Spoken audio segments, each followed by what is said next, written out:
Good afternoon. My name's Callum Sanjov. I'm the President-elect of Imagine this year, and I sit on the National Climate Action and Sustainability Committee as the Imagine rep, along with my day job at Architectus Conrad Gargett.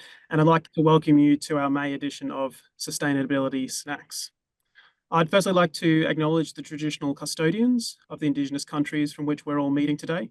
For me here in Meanjin Magajin, Brisbane, that is the Turrbal and Yagara people. And I'd like to acknowledge their continuing relationship to land, water, and culture, and pay my respects to the elders past, present, and emerging. We'd also like to acknowledge any First Nations people in our audience today, and we hope that this series of events can contribute to caring for our landscape and environment. Sustainability Snacks is a series of short online sessions that aim to demystify sustainability in practice.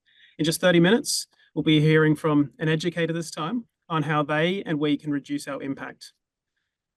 This is a joint initiative between SONA and Imagine, and we hope this knowledge sharing will help to accelerate necessarily climate action.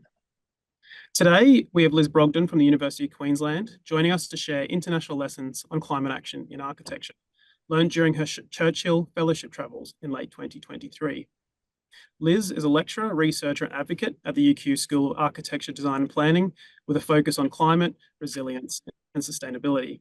She is a former member of the National and State Climate Action and Sustainability Committees and is a current member of the Queensland Education Committee with the Institute.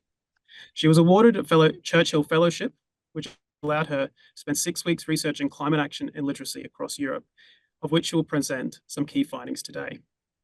Some quick housekeeping before we start. So there will be a chance for Q&A at the end of the talk. So please drop your questions inside the chat. And we'll hopefully get to them. The session is being recorded, so please keep your microphones on mute for the duration. I'd now like to hand it over to Liz. Thanks, Callum. Before I start, can I get confirmation that everybody can hear? Because there was a chat question, and I'm wondering if it's just that person's audio. Yep, other people can hear. Sorry, Naja, just you. Thanks for the acknowledgement of country, Callum. Just extending on that, I'd like to pay my respect to the Turrbal and Yagara people as the traditional owners of the land that I'm dialing in from today. And I'll just share my screen. It's a real pleasure to be here today. This is my first real kind of formal attempt to share my research. I have tested it on some very willing students in the UK who I spoke to on my travels, and also a couple of other people who have assisted me with some of the fact check. So this is a kind of a race through of my findings. So as Callum mentioned, I'm an academic. My name's Liz, and I work at the University of Queensland in the School of Architecture, Design and Planning. And today I want to share my Churchill Fellowship findings from late last year. So through my work, I'm interested in how architects think about crisis issues and how this shapes the future. So I'm interested in climate change as an education problem for the profession and how to adapt our approach to learning within universities and through professional development as an entire profession as we all upskill in response to the climate crisis. So I was very fortunate to spend 6 weeks traveling across Europe, the UK, and then across to Ireland from August to mid-October last year. So I went through Helsinki and across to Tallinn in Estonia. I spent quite a lot of time in London, in England, and then ducked across to Cardiff in Wales, up through Sheffield, spent a fair amount of time in Scotland, in Edinburgh, Dundee, and Glasgow, and then finished up in Dublin in Ireland. So the motivation for the study was, it kind of grew out of some work that I've been doing with a really amazing group of academics across 5 different universities in Australia, where we've surveyed architectural practice and schools since 2021 and tried to understand architects' positions, action and hopes for the future on climate change. But through this research, I kind of couldn't really understand why there was so much climate action going on in the UK and across Europe, but it was lagging here in Australia with climate literacy and action across the profession, despite the fact that our national standard of competency for architects, which governs degree accreditation, our mandatory competencies in Australia for degree accreditation, professional registration, and CPD requirements. So This term climate literacy is quite new for architects. It gained popularity from 2019 as the Architects Climate Action Network, or ACAN, emerged, and also the Anthropocene Architecture School, and a lot of other stakeholders across different built environment professions through the climate framework and in architecture education through Arc for Change. And I'll talk more about that shortly. But it really was solidified by the RIBA in their climate literacy knowledge schedule, which is part of a mandatory competency in the way ahead, which sets the professional standard for chartered architects in the United Kingdom. So in terms of the questions that I was asking, I was trying to understand this big picture ecosystem perspective on the problem of climate literacy in action, and seeing that there are these different domains that make up the profession. We've got professional bodies like the Australian Institute of Architects, or the Australasian Architecture Schools Association, or the AACA and the boards in each state. We've got architecture schools, we've got collective action groups like Architects Declare and ACAN, and then of course architectural practice. And collectively they're creating this kind of dynamic process of action that is generating climate literacy across the profession. So the questions I wanted to understand were, under what conditions do professional bodies, practices, collective action groups and schools rise to the challenge of climate change? And what can the Australian profession learn from international trends while still responding to the climate issues that are specific to our region? So what that looked like was 36 interviews across 6 weeks. I talked to people within regulatory bodies in the ARB and the RIBA, and also people across the Architects Council of Europe and the Commonwealth Association of Architects.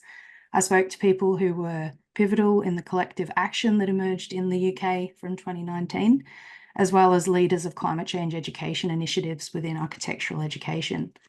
I spoke to a lot of different academics who are implementing climate literacy through their programs, and I attended 2 academic events as well. So what that looked like was a lot of coffee in cafes and buildings and universities all around many different countries. And because of the nature of the questions I was asking, they're very political, and for some people that means it's very sensitive. So it means that what I enacted was a version, I guess, of Chatham House Rule. And if you're not familiar with that, that means that you're able to quote what was discussed in a meeting or an event, but you can't attribute it to a person. So it protects people's anonymity when engaging with these sorts of conversations. So I was really interested in these kind of big picture narratives of the patterns across the profession, rather than trying to kind of deep dive into individual people's perspectives. And what I ended up with was a bloody good story. So, and I like these photos because they really help to kind of illustrate the kind of entangled nature of all the different threads of that story, and how people across the profession, through professional bodies and architecture schools and practice, and also these activist groups, they all intersected and combined at different points in time in order to generate action that was able to maintain traction and momentum and really take hold. So I think it's really important to tell stories, actually, and it's been really interesting putting this story together because they're kind of crucial. They're times to reflect on what happened. And I think in this really fast-paced world that we live in, it's really hard to just keep lurching forward to the next challenge and to not really stop and appreciate what's been achieved. And that's definitely the feedback that I've received when trying to share this with people back in the UK. And I guess I'm getting some cautious optimism that this story might actually give back to those people that I spoke to as well, that their efforts can be seen and heard. So I want to tell it as a story. And I can't tell the full story because this is just the snapshot today, and I'll be giving a longer version later at another time. But before I begin, you should know that this is a story about architects, and it's a story about a period of immense change in the profession, which occurred across Europe in only a 5-year period between late 2019 and late 2023. So in late 2018, the Intergovernmental Panel on Climate Change released yet another of a long series of reports telling the world that climate change was going to kill us all. But this report was different. The Global Warming of 1.5 degree report clearly described climate change in a way that was understandable even to school children. And by 2019, this had sparked the global movement. But as I said earlier, this is a story about architects, and things started to look really interesting in the profession in April 2019 when the Extinction Rebellion staged a one-week sit-down protest at Waterloo Bridge in London. And a bunch of architects joined these protests and went on to connect via WhatsApp. So I've mapped the story of all the different stakeholders that were involved, and in a longer format talk on the 17th for the Architects Declare, I'll be able to expand upon this. But I mean, the short version that I'm going to give today, this kind of mapping might seem quite intense, but the story of that 5-year period is very significant to these people. A student at Sheffield School of Architecture said that I'd never actually heard the story told because they obviously enrolled after it had already happened or begun, and they didn't really understand how it all happened. And people involved in all of that action that was coming all at once said there was just like so much going on at once. Ollie. So I am going to give you a big picture overview of the main characters of the story, and then fast forward to the main learnings for us to discuss for 15 minutes or so at the end. So as I mentioned, at Waterloo Bridge, that's where the climate action really took off in 2019. And then out of that climate action, these groups emerged. So the Anthropocene Architecture School, led by Scott Macaulay, the Architects Climate Action Network took off then, and also Architects Declare.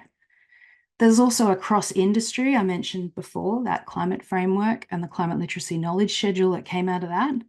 And in parallel, some education projects. It's like millions of dollars worth of euros going into these projects to develop new curricula and new approaches to architecture education in response to climate change. But crucially, what ended up happening is that this climate framework initiative, which was a grassroots bottom-up activist initiative, ended up feeding directly into the RIBA's mandatory professional competencies through the way ahead. And we started to see in about 2021, 2022, the transition from a climate action narrative to just transitions. So the Future Architects Front put an open letter to the RIBA about workers' rights and graduates not being paid adequately or being asked to give free work. And that ultimately culminated in a presidential campaign for Oki, who was the first Black president, a 30-year-old man, and he's the current RIBA president, with a really strong agenda around climate action agency and social justice. And what their story ends when I arrived in London as the Architects Registration Board released new professional pathways and competencies that opens up the profession to all these alternative pathways, including apprenticeship-only routes. So we can see that there's been this like dramatic 5 years of change to the profession in the United Kingdom, which is filtering down to us through headlines and inevitably is going to start steering kind of international narratives around what the profession is going to be into the future. And importantly as well, what we see is that these frameworks that have kind of solidified or put down roots into the profession through frameworks and competencies are irreversible. So these kinds of activist groups intersecting with architecture schools and practice have actually brought about very real change for the profession. So I guess what then is the moral of the story? And I'm very interested in these ideas of connection and how they form communities of practice and how these communities have shared narratives that intersect and help people to build agency and in turn capacity to enact the change that's required. So one major point of difference that I noticed was this critical mass in the United Kingdom. And as a point of comparison, there's about 14,000 chartered architects in the UK, and they have one regulatory body and they're within a very similar climate zone. And they're all very closely in close proximity. So a short train ride to events, and then they all go home and you hear the same conversations happening at the same time in different places all around multiple countries because they're so close.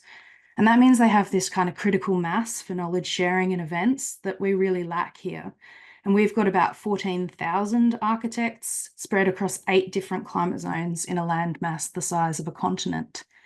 So what I guess the moral of the story here is finding ways for Australian architects to connect across these vast geographic locations, across different disciplines and fields and across a diverse community of practice, so that we too can move away from the gentleman's club of architecture and open it up to be more diverse for different kinds of voices. So international lessons learned, and I'm wrapping up now. Professional bodies overseas in architecture are responding to cultural change, and we're seeing that with Oki as president of the RIBA, and the Just Transitions Lobby is now lobbying again for its next presidential candidate to try to steer the professional bodies towards these issues of social justice. There's an opening of new professional pathways, which we see through the Architects Registration Board and tomorrow's Architects framework, which, as I mentioned, has different pathways into the profession, including apprenticeship models, and that the peak bodies there are engaged in cross-industry collaboration. And we can see that through the climate framework and how that was adopted as a mandatory competency framework for the RIBA's Chartered Architect program. Overseas, activist groups in architecture are sharing open source information and resources through groups like ACAN and Architects Declare. Really importantly, they're meeting both in person and online. I think maybe one of the biggest challenges we have in Australia is this overemphasis on online meetups, which really doesn't build the kind of community that's required in order to build place-based local knowledge on climate response. And that those in-person meetups give that proximity and critical mass for knowledge sharing within each city or each region. We can see that overseas, these groups are collaborating on campaign efforts. So ACAN, Architects Declare, and the RIBA are all talking to each other about retrofit requirements, and also regulating embodied carbon data, especially as two of the main campaigning efforts. When it comes to architecture schools, they're starting to develop new types of programs and alternative accreditation models.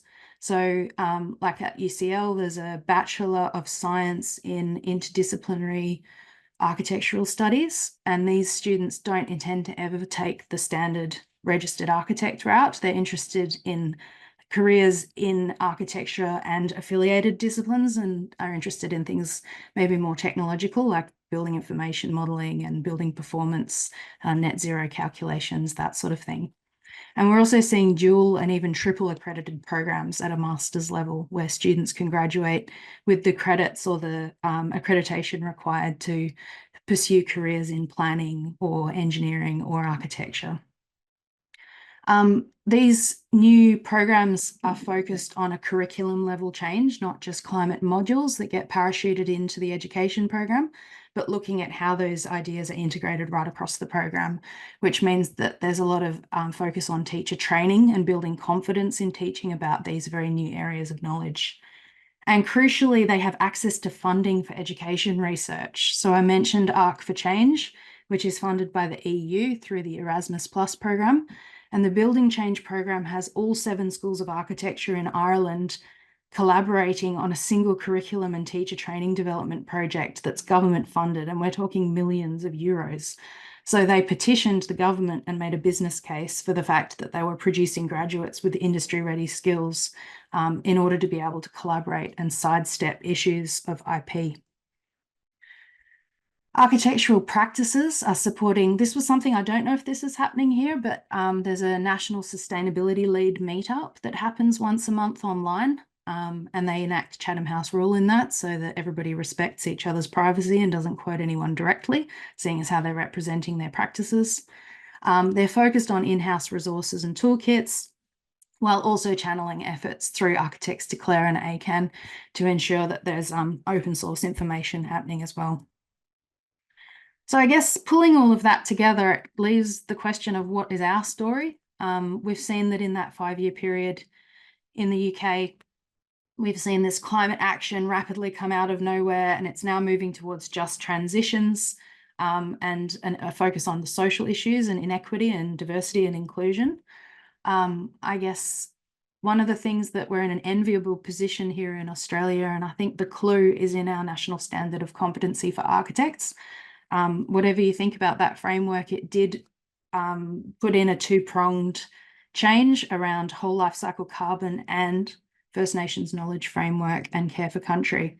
So I think that there's a hint in that it's really important that these two issues are attacked or implemented in parallel in complementary ways. So that was my very fast forward distillation of about 80 pages of a report, which as I mentioned, I am giving a longer talk for Architects Declare on May 17th, which will include more detail about that timeline and the story that I couldn't go into a lot of detail. But yeah, thank you very much.